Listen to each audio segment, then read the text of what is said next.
যারা ব্রয়লার মুরগি পছন্দ করে না তারা কিন্তু আজকের এই রেসিপি ফলো করলে ব্রয়লার মুরগির ফ্যান হয়ে যাবেন, আমি গ্যারান্টি দিতে পারি। তো হ্যালো এভরিওয়ান, কেমন আছো সবাই? আশা করি সবাই অনেক বেশি ভালো আছেন। শুরুতেই তেল দিয়ে দিয়েছি, সাথে দিয়ে দিচ্ছি গরম মশলা, দারচিনি, এলাচ আর তেজপাতা। আপনারা চাইলে অন্যান্য গরম মশলাও দিতে পারেন, আমি পছন্দ করি না তাই দেইনি। এখানে দিয়ে দিচ্ছি কাঁচামরিচ আর পেঁয়াজ।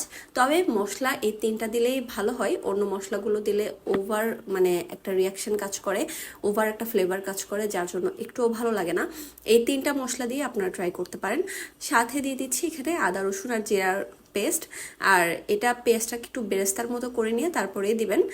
তারপরে হচ্ছে আদা রসুন আর এই জিরা পেস্টটাকে তেলের সাথে প্রায় 5 থেকে 6 মিনিটের মতো ভেজে নেবেন, যেন একদমই কাঁচা গন্ধ না থাকে। আর এটাকে একটু সময় নিয়েই করবেন।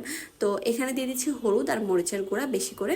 আর এই মাংসটা একটু ঝাল ঝাল হলেই বেশি ভালো লাগে। আপনাদের কাছে যদি ঝাল বেশি ভালো না লাগে তাহলে আপনারা ঝালটাকে কমিয়ে দিতে পারেন। মশলাটাকে একটু তেলের সাথে নাড়িয়ে এখানে পানি দিয়ে দিচ্ছি। মশলাটাকে ভালো মতন এখন কষাবো। আমার হাতের এই মুরগি ভুনা সবাই পছন্দ করে কম বেশি। আমার বোনরা হচ্ছে মুরগি ভুনা একদমই খায় না, তবে এইভাবে করলে ওরা পছন্দ করে। আর আমার আম্মুর কাছ থেকেই এই রেসিপিটা আমি শিখেছি।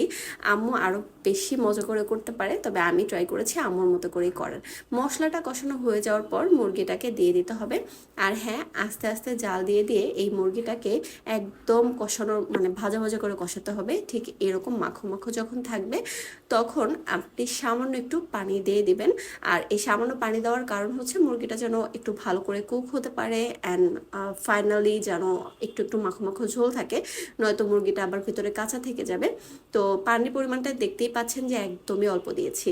তো অল্প আছে এই রান্নাটা যদি করতে পারেন, এই তরকারিটা খেতে দারুণ লাগে। যারা ব্রয়লার মুরগি পছন্দ করেন না তারা এইভাবে ভুনা করে খেয়ে দেখতে পারেন, আপনাদের কাছে ভালো লাগবে।